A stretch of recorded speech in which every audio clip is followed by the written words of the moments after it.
एक मुर्दा घर का दरवाज़ा जो हमेशा के लिए बंद हो गया, लेकिन वह कोई साधारण कारण की वजह से नहीं हुआ था, बल्कि किसी एक इंसान और उसके असाधारण पापों की वजह से हुआ था।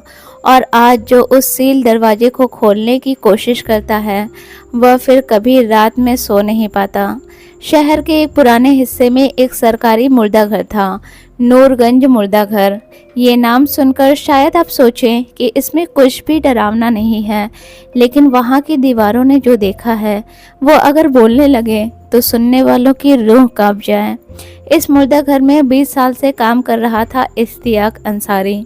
उम्र करीब 50, चेहरा साधारण, आदतें बेहद अनुशासित। पर कहते हैं ना, कुछ चेहरे इतने सामान्य होते हैं कि उनके पीछे छिपे राक्षसों की भनक तक नहीं लगती। इश्तियाक का काम था पोस्टमार्टम करना, बॉडी को संभालना, रिपोर्ट तैयार करना। पर रात को वो अक्सर वहीं रुक जाता था। कहता, साफ सफाई करनी है और कुछ केस बाकी हैं। कोई सवाल नहीं करता था। कौन जाएगा लाशों के पास जांच करने, वो खुद ही रह लेता। और फिर आई एक रात, 14 जून 2012। रात करीब 11 बजे एक एम्बुलेंस आई और उसमें थी एक 24 साल की युवती की लाश। रूही नाम था उसका। मेडिकल कॉलेज की छात्रा थी और उसकी मौत एक रहस्यमयी एक्सीडेंट में हुई थी। शरीर लगभग सुरक्षित था, चेहरा सुंदर और शांत। इश्तियाक लाश को देखते ही बोल पड़ा, इस केस की जांच मैं करूंगा, रिपोर्ट भी खुद ही बनाऊंगा। सब कर्मचारी अगली सुबह लौटने को तैयार थे। जैसे ही सब चले गए, इश्तियाक ने मुर्दा घर का मुख्य दरवाजा अंदर से बंद किया, सारी लाइटें बुझाई और सिर्फ पोस्टमार्टम टेबल के पास की एक लाइट जलाकर अंधेरे में अपने पापी खेल को खेलना शुरू कर दिया। क्या हुआ था उस रात, उसकी जानकारी किसी को नहीं है। पर सुबह 5 बजे जब गार्ड ने देखा कि इश्तियाक अपने कमरे में नहीं है, तो उसने मुर्दा घर का दरवाज़ा खटखटाया और जब कोई जवाब नहीं आया तो उसने ज़बरदस्ती अंदर घुसकर देखा। रूही का शव बुरी हालत में था, शरीर को फिर से ढका गया था, लेकिन उसकी आंखें आधी खुली थी और चेहरा कुछ कह रहा था। इश्तियाक वहाँ था, लेकिन एक कोने में बैठा, कांपता हुआ, पसीने से भीगा हुआ। उसने सिर्फ एक बात कही, मैंने कुछ भी नहीं किया, वह अपने से जिंदा हो गई। उसने मेरी उंगलियां मरोड़ी। वो जिंदा थी, वो जिंदा थी। पर डॉक्टरों की रिपोर्ट में लिखा था कि वो पहले से ही मर चुकी थी। उस दिन के बाद से इश्तियाक बदल गया। वो अब अकेले बात करने लगा था, दीवारों से डरने लगा था, आईनों से नजरें चुराता और अक्सर खुद को जोर से चुप करवाता। किसी को कुछ पता नहीं चल पा रहा था कि आखिर उस रात के बाद इश्तियाक इतना ज़्यादा कैसे बदल गया। एक दिन उसने रिकॉर्डिंग वाले कैमरों के सामने खुद को थप्पड़ मारा और बोला, मुझे माफ़ कर दो और मेरा पीछा छोड़ दो। वो कौन थी जिसे इश्तियाक देख रहा था और क्यों कोई उसके पीछे पड़ जाएगा।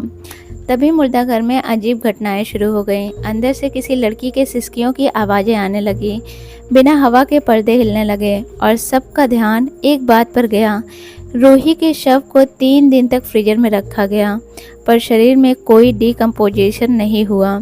इश्तियाक अब काम पर नहीं आ रहा था। उसने खुद को एक छोटे से कमरे में बंद कर लिया था और वहाँ से सिर्फ उसकी चीखें आती थी, तू आ गई तो फिर आ गई, मेरी आंखें निकाल ले, पर मुझे छोड़ दे, मुझे छोड़ दे।